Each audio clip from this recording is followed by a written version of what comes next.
రేపు మా కోడలు పెళ్ళి ఉంది. పెళ్ళిలో భాగంగా మా కోడళ్ళు, మా బిడ్డలు, మా అక్క, మా ఆవిడ, మా వదినలు వీళ్ళందరూ కలిసి ఏం చేస్తారంటే మొత్తము మైదాకేసుకోవడము, గోళ్ళ పెంట పెట్టుకోవడము, రెడీ కావడం పైన వీళ్ళ దృష్టి ఉన్నది. అందుకోసమనే రేపు పెళ్ళి ఉంది. రేపు పెళ్ళి అంటే వీళ్ళ సంబరాలు అనేది ఈరోజే స్టార్ట్ అయినాయి. వీళ్ళు ఎంతో సంతోషంగా, ఎంతో ఉల్లాసంగా, ఎంతో ఉత్సాహంగా ఈ ఈవెంట్ అనేది పెద్దగా గ్రాండ్గా సెలబ్రేట్ చేసుకోవడం జరుగుతుంది. అందుకోసమని మేమందరం చాలా హ్యాపీగా, ఎగ్జైటింగ్గా ఉన్నాం. రేపు ఒక వర్షం ఒక్కటి రాకపోతే మా ఎంజాయ్ మాత్రం మామూలుగా ఉండదు, బీభత్సంగా ఉంటుంది అట్లా.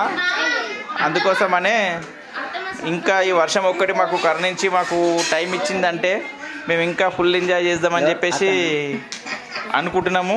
అలాగే జరగాలని కోరుకుంటున్నాము.